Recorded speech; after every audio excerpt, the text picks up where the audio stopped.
Bismillahirrahmanirrahim. Assalamualaikum warahmatullahi wabarakatuh.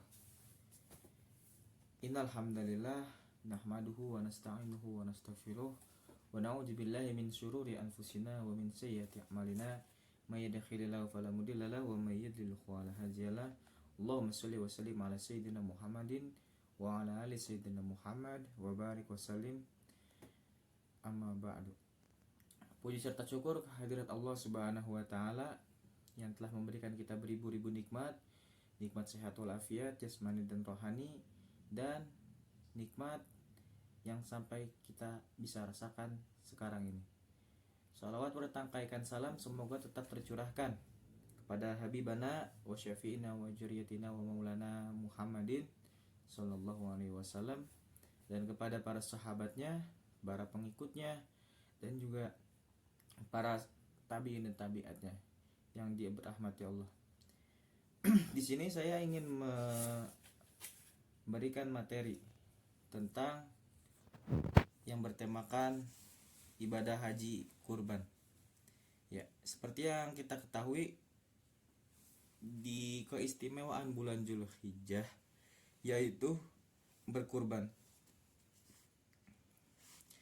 Nah, jadi kurban ini adalah pada dasarnya berakar dari 3 profil manusia besar, yaitu Nabi Allah Ibrahim alaihissalam dan istrinya Siti Hajar serta putranya Nabi Ismail alaihissalam. Jadi mereka mendapatkan suatu perintah yang amat berat yang tidak pernah terjadi pada nabi-nabi lainnya maupun umat yang lain, yaitu perintah menyembelih anak sendiri. Nah, seperti yang kita ketahui, jikalau seorang ayah atau seorang ibu mendapatkan mimpi seperti itu, atau orang biasa, dia juga pasti tidak akan yang namanya melaksanakan perintah itu. Tapi Nabi Allah Ibrahim alaihissalam, beliau menjalankan mimpinya itu yang diperintahkan oleh Allah Subhanahu wa taala untuk menyembelih anaknya sendiri.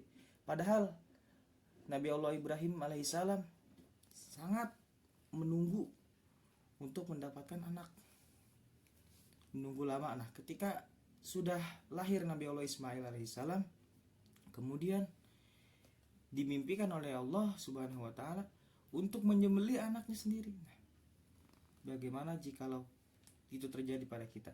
Ya, mungkin tidak akan terjadi. Soalnya itu adalah untuk memperingati kurban, berkurban.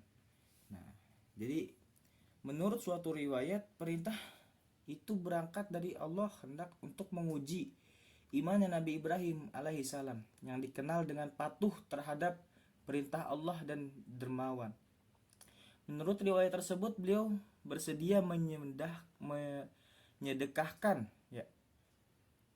apa saja yang dimilikinya demi mengabdikan diri kepada Allah Subhanahu wa taala, hingga beliau dipuji oleh kaumnya sebagai seorang dermawan. Sampai suatu ketika muncul suatu pertanyaan beliau bahwa janganlah harta benda yang harus didermawankan demi mengabdi kepada Allah Subhanahu wa taala. Andai kata beliau dikaruniai seorang anak lalu diperintahkan untuk dikorbankan demi pengabdian kepada Allah, niscaya beliau melaksanakannya dengan penuh keikhlasan. Dan jadi Nabi Allah Ibrahim alaihissalam itu sudah, kalau diibaratkan seperti orang biasa itu, dia sudah tasawuf atau sudah tidak memikirkan perkara dunia lagi. Yang akhirnya Nabi Allah Ibrahim alaihissalam dikaruniai putra yang sangat disayanginya dan yang sangat dinanti-nantinya.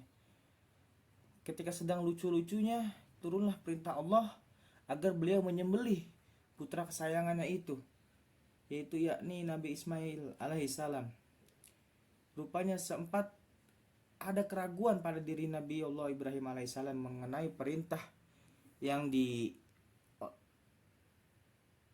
diberikan kepada Allah Subhanahu wa taala kepada Nabi Allah Ibrahim, bahwa perintah itu nyata dari Allah Subhanahu wa taala yang akhirnya dilaksanakan juga,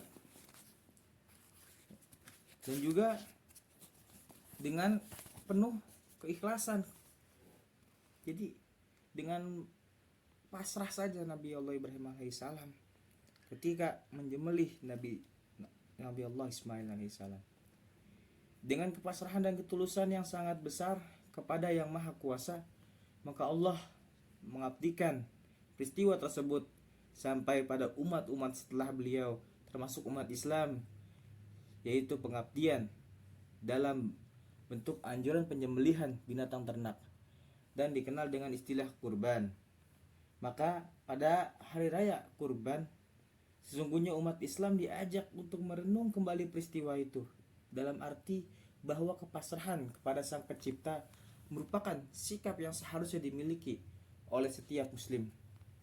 Allah Subhanahu wa taala berfirman pada surat At-Talaq ayat 3 yang berbunyi, "Wa may yatawakkal 'alallah fahuwa hasbuh, innallaha balighu amrih, qad ja'alallahu likulli syai'in qadir." Yang artinya, dan barang siapa yang bertawakal kepada Allah, niscaya Allah akan mencukupkan keperluannya. Sungguhnya Allah melaksanakan urusan yang dikehendakinya. Sungguhnya Allah telah menggandakan ketentuan bagi tiap-tiap sesuatu.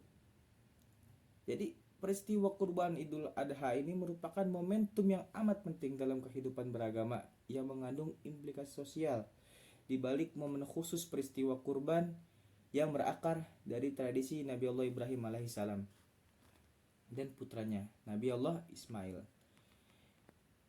Itu tersimpan makna yang bernilai agung, bernilai tinggi, terutama bagi kaum muslimin yang memiliki kepercayaan dan pendapatan melebihi keperluan hidup keluarganya agar dapat menyumbangkan sebagian hartanya melalui bentuk hewan kurban sebagai motivasi untuk mendekatkan diri kepada Tuhan melalui penyembelihan hewan kurban sebagai bentuk nyata dari solidaritas sosial, khususnya kepada mereka yang kehidupannya dililit kemiskinan dan kesengsaraan.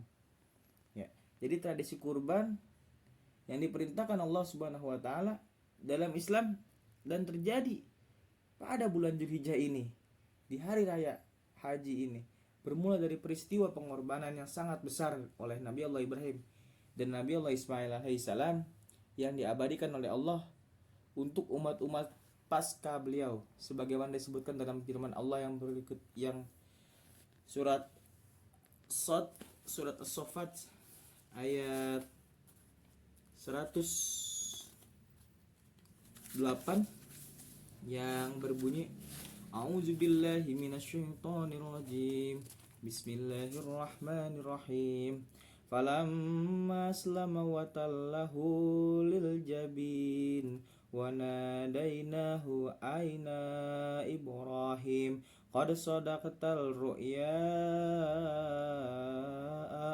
inna kadzalika najzil muhsinin inna hadza lahuwal bala'ul mubin wa qaddainahu bijanjin azim wa tarakna alaihi fil akhir.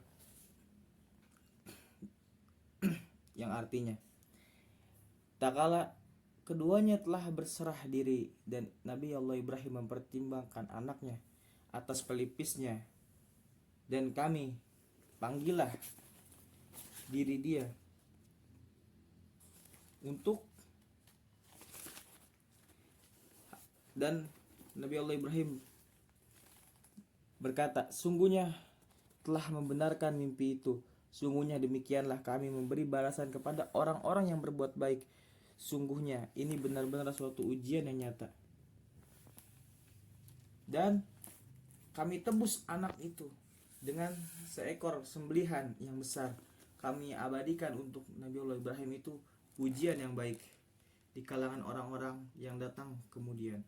Quran As-Saffat al-ayat 103 sampai 108. Nah, dari peristiwa tersebut yang terjadi pada Nabi Allah Ibrahim dan putranya Ismail itu ribuan tahun yang lalu, ribuan tahun silam, itu dilestarikan oleh Nabi Muhammad SAW yang disyariatkan bagi umat beliau dengan motif sebagaimana tersebut dalam surat Al-Kautsar yang berbunyi, Inna a'udzubillahi minasyaitonirrajim, Bismillahirrahmanirrahim, Inna a'tainakal kautsar Fasalli li rabbika wanhar inna syani'aka huwal abtar.